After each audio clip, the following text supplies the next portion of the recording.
Hello दोस्तों, सभी को नमस्ते। मैं आर्टिकल 1 से 21 तक पढ़ा दिया था, जबकि आज आर्टिकल 22 पढ़ाऊंगा। आर्टिकल 22 में क्या है? गिरफ्तारी से संरक्षण। आर्टिकल 22 में क्या है? गिरफ्तारी से संरक्षण। आपको बिना वजह कोई गिरफ्तार नहीं करता, आपको पुलिस बिना वजह गिरफ्तार नहीं कर सकती है। जबकि इसमें दो भाग हैं। दो भाग क्या है? एक है दंडात्मक है, दूसरा क्या है? निवारक निरोध है।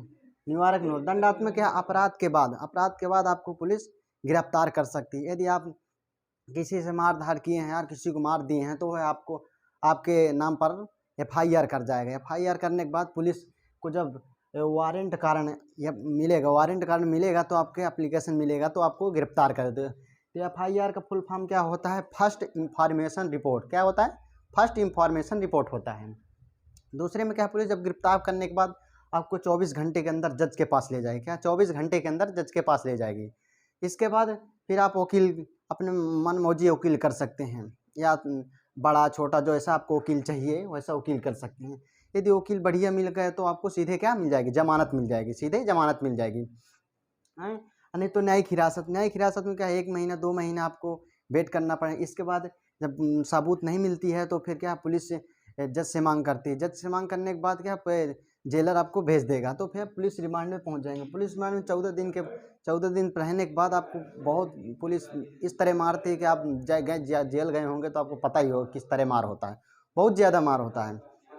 फिर एक जब कोई बढ़िया होगा तो आपको जाना, लेकिन NTRCT की बेल के तहत, NTCRP बेल के तहत आप किसी से लड़ाई करते हैं तो क्या, लड़ाई करने के वक्त तुरंत NTCRT सीधे आप जज के पास पहुँचे। क्या? सीधे आप जज के पास पहुँचे। जज के पास पहुँचने के बाद आप बताइए ऐसी ऐसी समस्या है, तो जज आपको NTCRP बिल के तहत आपको छोड़ देगा। फिर दरोगा आपसे आएगा, दिखाएगा वारंट। क्या दिखाएगा? वारंट दिखाएगा तो आप दिखा देंगे, ये ली दरोगा साहब ये क्या है, तो क्या आपसे कुछ नहीं बोलेगा। फिर इसके बाद फिर क्या है?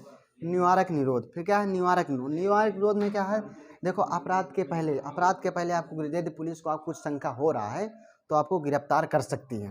गिरफ्तार, इसमें बड़े बड़े नेता गिरफ्तार होते हैं। क्या? बड़े बड़े नेता, आप जैसा लाल कृष्ण आडवाणी का नाम तो आप सुने ही होंगे।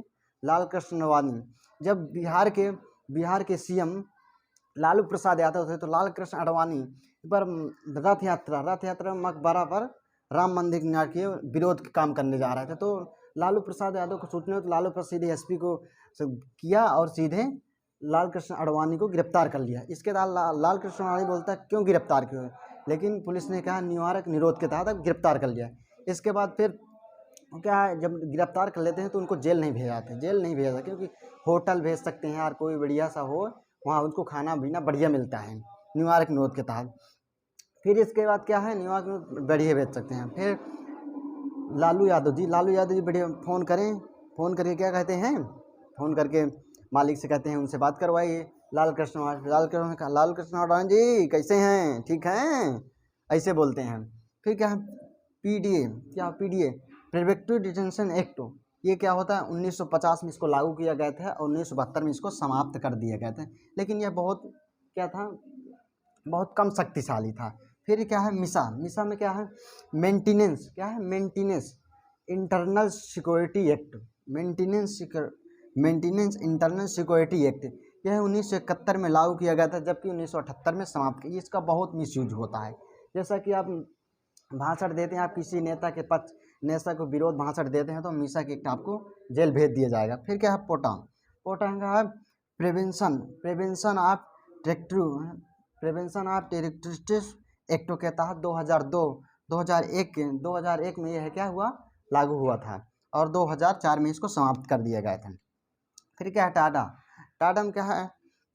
टेररिस्ट एंड डिटेक्टिव एक्ट के तहत 1985 में इसको क्या किया गया था, लागू किया गया था। 1995 में ये बहुत खतरनाक कानून था। ये क्या है?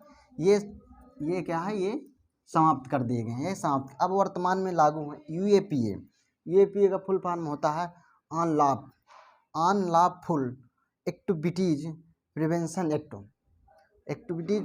एक्ट। इसके तहत आप किसी को कुछ अभद्रा भाषण देते हैं यार, किसी नेता के पक्ष में कुछ कहते हैं तो UAPA के तहत आपको जेल भेज सकते हैं। फिर NSA का क्या कहते हैं? रासुका। NSA को क्या कहते हैं? रासुका। NSA को कहते हैं रासुका, राष्ट्रीय सुरक्षा कानून। एनएसए का full form national security act. ये बहुत खतरनाक कानून होता है, एनएसए बहुत खतरनाक कानून। आपने विकास दुबे का नाम तो सुने होंगे, कानपुर का था। तो ये क्या एनएसए का था, इसको एनएसए इसके ऊपर कार्रवाई की गई थी। तब एनएसए में क्या होता है, पुलिस सीधे आपको इनकाउंटर कर देगी। आप कहीं मिलेंगे तो सीधे आपको क्या है, इनकाउंटर कर देगी। एनएसए अब बहुत खतरनाक कानून होता है। फिर क्या है, AFSPA armed force special power act.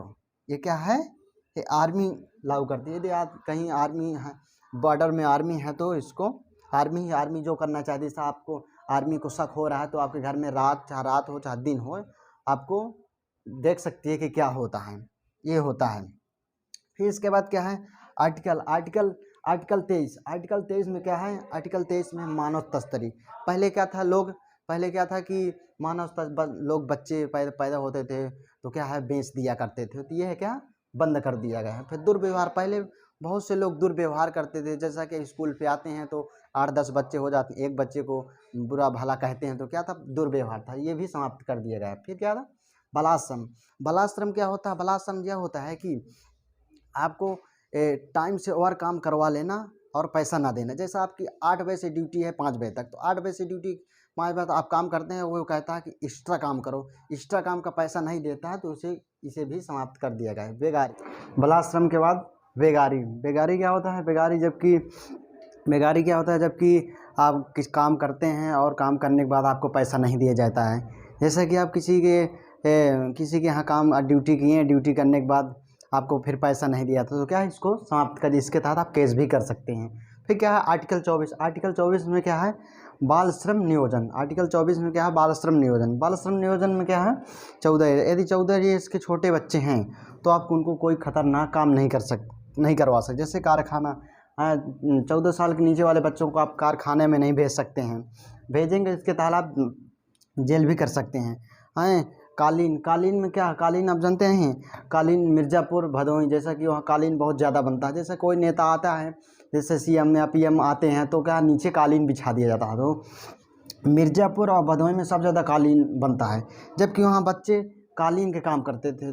14 से छोटे बच्चे कालीन काम करते, तो इस पर रोक लगा दिया गया। फिर क्या है, खदान, जैसे कोयले खदान, इसमें बच्चे तो क्या, इसमें धंस जाती है तो गिर जाते हैं, बहुत से आदमी मर जाते हैं। तो इसमें क्या है, इसमें भी बच्चों को रोक लगा दिया गया है। और क्या है, पटाखा शिवपुरी में बनता है, जबकि पटाखा वहाँ बनता है तो बम विस्फोट होते हैं, थोड़ा सा एक पटाखा फूट गया तो आग लग जाती है पूरी कंपनियों में, तो वहाँ भी बच्चों को ये बंद करवा दिया गया है। आर्टिकल 24।